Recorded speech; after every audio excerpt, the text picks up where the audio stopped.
Bismillahirrahmanirrahim.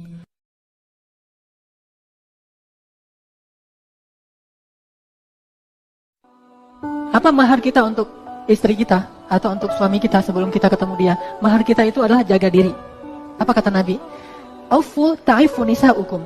Jaga diri kalian, maka istri kalian akan menjaga dirinya untuk kalian. Jadi kalau kita pengen dapat cewek yang misalnya menjaga pandangan, kita harus jaga pandangan dulu.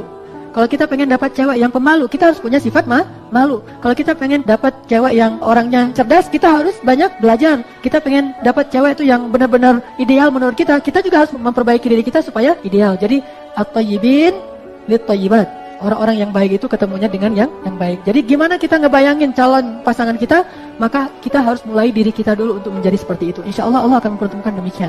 Kenapa? Al-jaza min jinsil amal. Balasan itu tergantung jenis amal. Dan insya Allah orang yang siap, laki-laki yang siap menghalalkan hubungan, berarti dia laki-laki yang lebih tulus, serius, dan sejati cintanya. Karena kalau dia gak sejati, pasti dia akan takut dengan tanggung jawab pernikahan. Kalau dia sejati, dia akan ambil tanggung jawab itu. Bukan cuma pengen serunya doang, tapi juga mengambil amanah dan tanggung jawabnya. Makanya kalau diputusin, diselingkuhin, ditinggalin, dikhianatin segala macam dalam hubungan-hubungan yang selama ini kita alamin, memang hubungan kita tidak melibatkan Allah. Justru Allah menyelamatkan kita dari lebih banyak lagi masalah dengan cara seperti itu. Solusinya halalin aja. Kalau kita mungkin udah siap nih menghalalkan, pasangan juga udah siap, tinggal ngelobi calon mertua. Sekarang banyak-banyak doa bukan untuk hati dia, hati calon mertua. Litaskunu ilaiha wa ja'ala bainakum mawaddatan wa rahmah.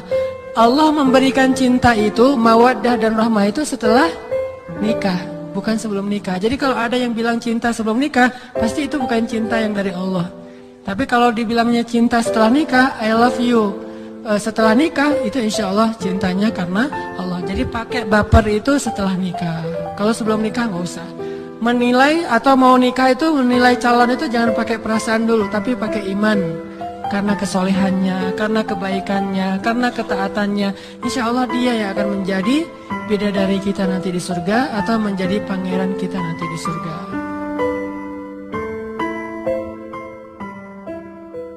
Cinta dalam diam. Jangan berikan hati kita sebelum diakatkan. Akad itu adalah baiat cinta. Kalau dia belum berbaiat, jangan berikan hati. Karena hati itu adalah yang paling berharga yang dimiliki oleh seorang manusia. Kalau dia baik, yang lain ikut baik. Kalau dia buruk, yang lain ikut buruk. Jangan pernah berikan hati kita kepada orang yang belum halal untuk kita. Tetap jaga tuh, jangan ngasih dulu. Kalau dia sudah halal, kasih seutuhnya, tidak masalah. Karena dialah yang paling berhak mendapatkan hati kita. Makanya dalam diam gak usah baper dulu. Tertarik wajar, kepo bolehlah selama masih wajar. Yang dilihat itu wajah dan telapak tangan. Artinya jangan libatkan perasaan dan hati kalau belum halal. Mending kita kasih hatinya ke Allah aja deh, karena gak mungkin kecewa. Gak mungkin kalian akan bahagia kalau kalian mencintai sesuatu melebihi cinta kalian kepada Allah dan Rasul. Gak mungkin kalian akan dapat apa yang kalian inginkan kalau kalian mencintai seseorang atau sesuatu melebihi cinta kalian kepada Allah dan Rasul. Itu gak mungkin. Bukan hanya gak mungkin, bahkan Allah mengancam dengan sebuah ancaman, fatarabbasu, hati-hati kalian, kata Allah. Artinya gak boleh seorang hamba itu menduakan cintanya kepada Allah dengan cintanya kepada makhluk. Itu gak boleh. Kalau dia mencintai makhluk, harus karena Allah. Kalau dia mencintai makhluk bukan karena Allah, Allah bilang fatarabbasu, hati-hati. Kenapa kita nggak berani bertaruh untuk Allah? Ini masa depan nih saya pertaruhkan nih. Kalau saya nggak pacaran, apakah saya tetap akan bisa menikah? Taruh aja taruhannya sama Allah. Allah bilang, siapa yang istiqomah, kami tolong dia. Aduh, kalau saya putusin, ntar dia sama yang lain gimana ya? Gak usah khawatir, udah aja pertaruhkan masa depan kita sama Allah. Nanti kita akan bilang, untung dulu saya putusin. Cinta itu berkorban. Jadi walaupun berat, ya dinikmati aja, namanya cinta. Ternyata benar, orang kalau misalnya pengen ngerasain cinta yang lebih dahsyat, dia harus berkorban dulu. Karena ketika kita berkorban, kita jadi punya rasa memiliki yang besar.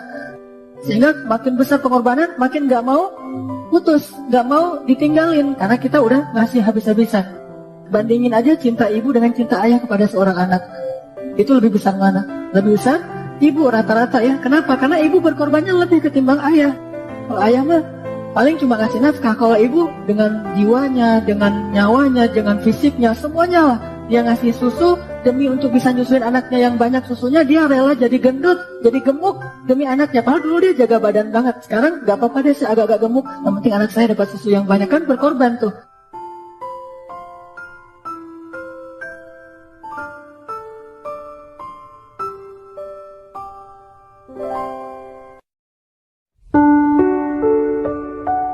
Bahwa cinta itu adalah anugerah dari langit. Cinta itu adalah anugerah dari langit. Bahwa cinta itu adalah pemberian dari Allah Subhanahu wa ta'ala. Dan gak mungkin Allah memberikan rasa cinta yang membuat seorang hamba bertambah dosa. Itu gak mungkin. Yang menambah dosa, yang menambah kejauhan kita dari Allah Subhanahu wa ta'ala, pasti bukan cinta. Jadi kalau ada rasa yang buat kita gak khusyuk dalam sholat, pasti bukan cinta. Kalau ada rasa yang bikin kita jadi sakit hati, pasti bukan cinta. Kalau ada rasa yang kemudian bikin kita malah melakukan perbuatan-perbuatan yang Allah gak suka, pasti bukan cinta. Itu disebut dengan wasawisyus syaitan, yang ada di dalam hawa nafsu manusia. Menjaga pandangan ini bukan hanya bagi laki-laki sebetulnya, walaupun Allah dahulukan laki-laki dari perempuan, karena biasanya yang paling sulit menjaga pandangan itu cowok. Tetapi juga perempuan disuruh menundukkan pandangan, karena itu bisa menjadi penggugur pahala ibadah. Dalam konteks zaman sekarang, mungkin menjaga pandangan bukan lagi soal melihat apa yang di luar, tapi di sosial media, di Instagram kita akan lihat foto-foto yang di broadcast teman-teman di grup, kita akan lihat YouTube. Nah, artinya itu juga termasuk di antara pandangan-pandangan yang harus diperhatikan karena fitnahnya sama. Ternyata menjaga pandangan itu juga bisa membersihkan hati, bisa membersihkan jiwa. Sehingga kalau kita ngerasa kayak gampang baper, kita ngerasa kayak ada penyakit hati, susah untuk lupain kesalahan orang, gak bisa ngelupain mantan, salah satu caranya adalah jaga pandangan, jangan kepo. Satu-satunya nama yang rugi kalau disebut, nama mantan. Itu gak enak banget nyebutnya. Kadang-kadang lagi ngobrol sama teman, atau lagi kenalan di dalam kampus nih ya, atau kelas anak baru ceritanya, kan kenalan nih, dipanggil nama sama guru satu-satu. Pas ada satu nama, misalnya namanya siapa gitu kan ya, kita sendiri yang pas nama itu disebut langsung meriang. Lah, kamu kenapa? Itu nama mantan saya, Bu. Coba bayangin, nama aja bisa bikin kita calangap. Nama, coba. Jadi satu-satunya nama yang kalau disebut itu bikin kita nggak nyaman, itu nama mantan. Dan satu-satunya nama yang kalau disebut bikin kita dapat kebaikan, cuma nama Allah Subhanahu wa ta'ala. Setelah itu baru nama Muhammad SAW. Sehingga Nabi bilang, segala sesuatu yang di dalamnya ada nama Allah, maka diberkahi. Selalu gagal dalam menjalin hubungan. Kok sama ya? Karena hubungannya bukan hubungan yang berakad dengan nama Allah Subhanahu wa ta'ala. Berarti kan gak melibatkan Allah kan? Kalau kita berakad dengan nama Allah, melibatkan Allah, insya Allah gak akan gitu-gitu amat lah. Berarti tadi itu bukan musibah sebetulnya. Diputusin dari hubungan yang belum berakad dengan nama Allah itu bukan musibah. Makin sering diputusin, makin Allah kayak ngedorong kita, udah tuh halalin. Kalau nggak halal diputusin lagi, halalin biar susah mutusinnya. Dan insya Allah orang yang siap, laki-laki yang siap menghalalkan hubungan, berarti dia laki-laki yang lebih tulus, serius, dan sejati cintanya. Karena kalau dia nggak sejati, pasti dia akan takut dengan tanggung jawab pernikahan. Jika kita pernah merasa kecewa kepada seseorang, bahkan terkadang kecewa pada diri sendiri, maka yakinlah Allah nggak akan pernah ngecewain kita. Kadang kita bahkan bisa kecewa kepada orang yang kita cintai, pasangan misalnya, kecewa kepada ayah kita, kecewa kepada ibu, bahkan kecewa kepada anak kita. Itu hal yang wajar, tapi yakinlah Allah gak akan pernah ngecewain hambanya. Ma wadda'aka rabbuka wa ma qala. Pernah dibenci seseorang karena alasan sepele? Pasti pernah. Pernah membenci orang lain hanya karena alasan sepele? Mungkin pernah. Tapi Allah gak pernah membenci kita. Bahkan ketika kita banyak dosa dulu, Allah gak benci sama kita. Apalagi setelah kita taubat dan berhijrah. Jadi kalau kita mau berbuat baik tanpa dikecewakan, berbuat baiklah karena Allah.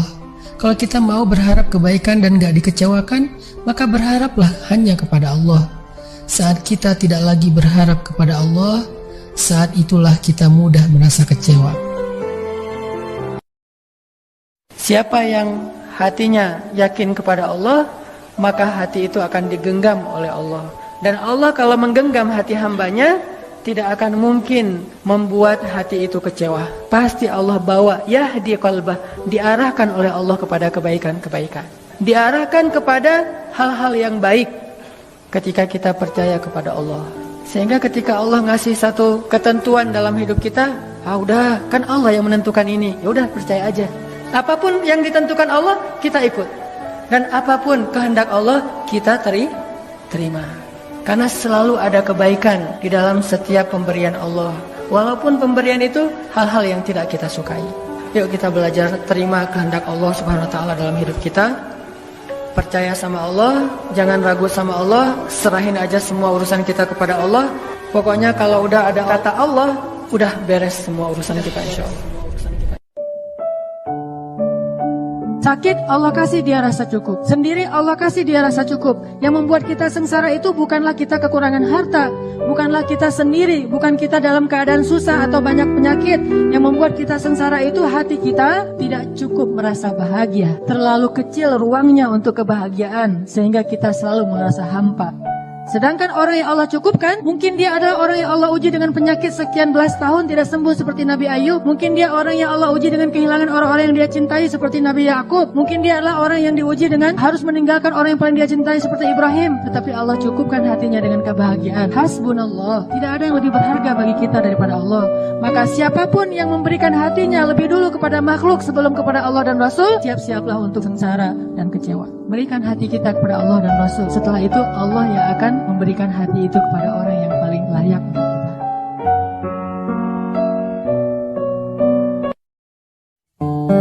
Kalau kita ngandelin Allah banget dalam segala urusan, la yudayya'anallah, itu intinya. Allah nggak akan ngecewain kita.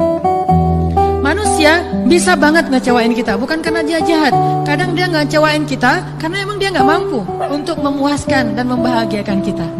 Bukan karena dia pengkhianat. Seorang istri, seorang suami kadang mengecewakan kita bukan karena dia nggak sayang sama kita, tapi dia nggak mampu memenuhi semua kebutuhan kita. Dia terbatas. Dan justru juga banyak orang yang sengaja ngecewain kita karena dia jahat. Tapi ada juga orang baik ngecewain karena dia nggak mampu. Tapi Allah maha baik dan maha mampu.